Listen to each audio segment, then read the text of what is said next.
What is up, everyone? It is Diecastbuffet here again. We have a 2003 Tony Stewart patriotic car in the studio. The card back is a little bit damaged. Surprisingly, this diecast is actually overproduced, and we're going to be doing a diecast review on it today. So without further ado, let's go ahead and get the rotating base out of the studio and take a closer look.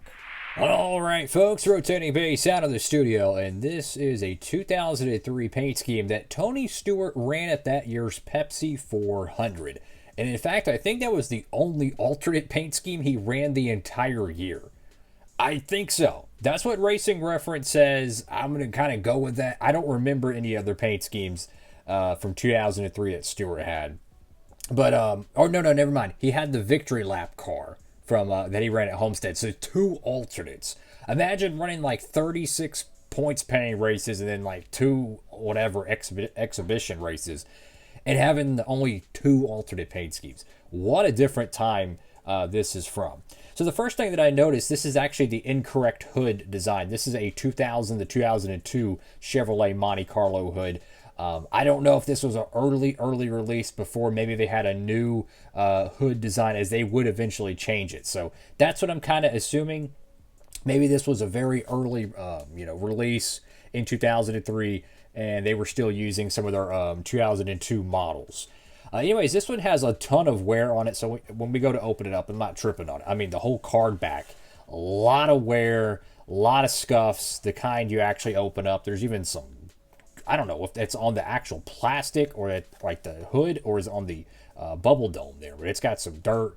Beautiful looking paint scheme. I have no idea what the promotion was or whatever, but I saw this patriotic car. I'm like, you know what? I'm gonna do a little research on it, and apparently ran at the Pepsi 400 that year. This is another thing I noticed about the 2003 Winter Circles, is they had a little bit of a shorter package. Some of these.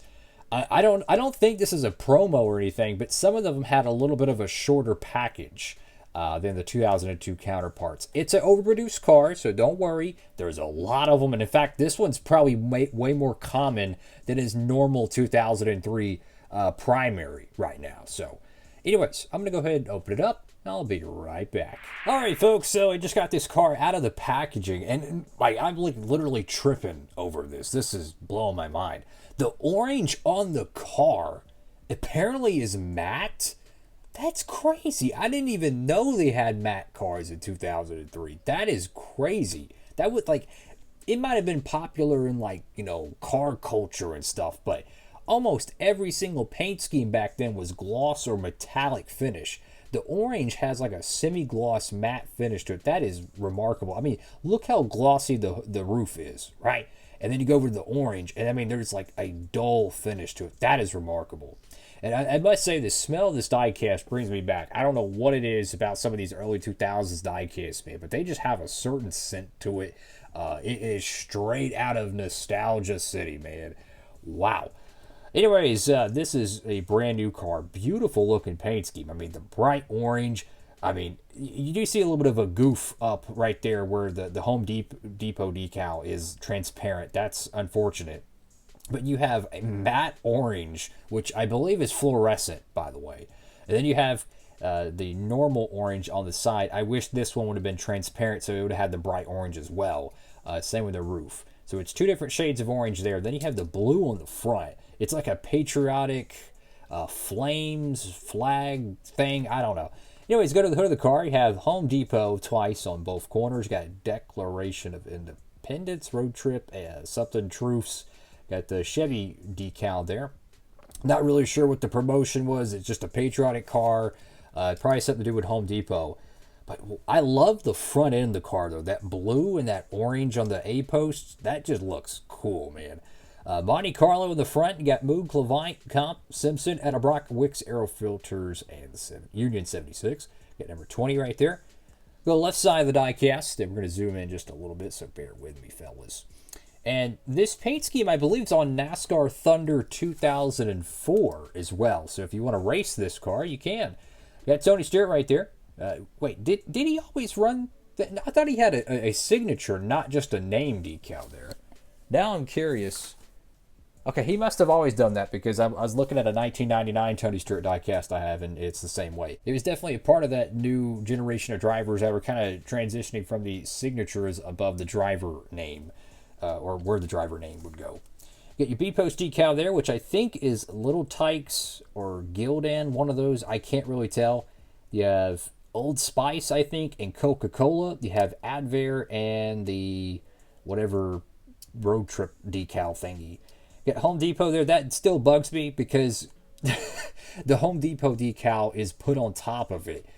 If they would have just incorporated that with the normal design, because you could see it on the 20 as well. What it is they wrap the car normally with the livery, right, which has like the paint scheme pattern, and then the 20 and all that stuff is separate. You can even feel just a little bit of a difference in texture. So I don't know if they put that on there and they clear coated and they put it on there, but that's how they did it back in the 2000s. You have some smaller contingencies here. I'm not sure what all these are. Again, like ARP, Safety Clean, Mar. I don't know. You got the Home Depot there. Champion and something else here. Got your contingency panel there as well. Really cool stuff. I'm not sure how many of these were produced, but it is pretty common to find. So if you're looking for this car, it should be pretty easy to get. Got Goodyear there. A whole bunch of Winston Cup decals. And EA Sports on the bottom of the contingency panel. I don't know why, but there's just a little bit of things about this car that makes me kind of think it's a promo diecast. If any of you cats that are watching this video right now, which I appreciate if you are, thank you. If you have any information about this car, feel free to comment down below. I'll try to heart the comment or something. Was this a promo diecast? And by promo, I'm not talking about like the super rare ones. Like, I don't know if they handed this out at a Home Depot tent in the infield at Talladega or something. You know what I'm saying? It could have been something they just had a megalodon of, because there's a lot of quirks to this car that I usually don't see. Like EA Sports on the bottom of the contingency panel. The front end of the car looks a little bit different, where the Monte Carlo is. And then you have the 2002 style hood. There's a lot of things about this car that's making me think it might be either a very early 2003 release or it's a promo diecast, which means it might have gotten an expedited production run, lower quality control, I don't know. Or maybe they just used whatever, remaining assets they had to get it produced. I got Life, Liberty, and the Pursuit of Happiness there. Got the red bow tie there. Number 20, a little bit of some scuffing there, unfortunately. Actually, no, the dirt's coming off. Wow. That is crazy. That dirt has been sitting on this car for like 22 years. Think about that for a second. That's insane. 22 years that has been sitting on that taillight. That is a very patient taillight. It waited that long. There is a little bit of probably dropped the car or something in the factory. You can see it right there in the spoiler. So maybe that's where it's from. Maybe it dropped and, I don't know, maybe it had like dirt or something on it. I still can't believe the orange on this car is like matte. I'm being honest with you. I've seen hundreds of Gen 4 diecasts. Been so blessed to see them. I have never seen a like matte finish orange car. I have no idea if that's realistic to the real car or not.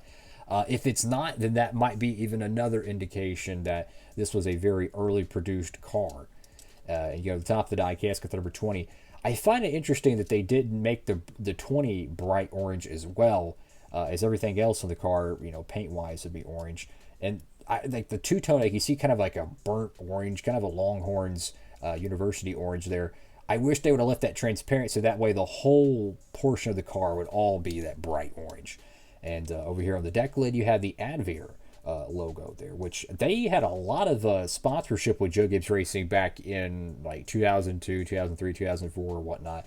Sometimes they would be on Bobby Labonte's hood, they would be on the deck lid, and then I think their parent company was a primary sponsor for Bobby Labonte for many races in the early Nextel Cup era. They had a bunch of different like paint schemes Bobby Labonte did. So even in, I think, one or two in 2003.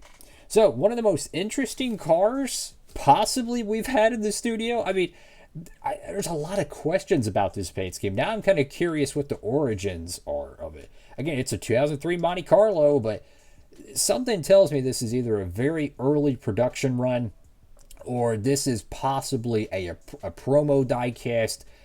I don't know if this one actually sold at retail. I don't know. Like, there's nothing on the packaging. I mean, you could see a little bit of a label added there, and then you could see a label added there. I don't have another 2003 car that I can compare this to within an arm's reach.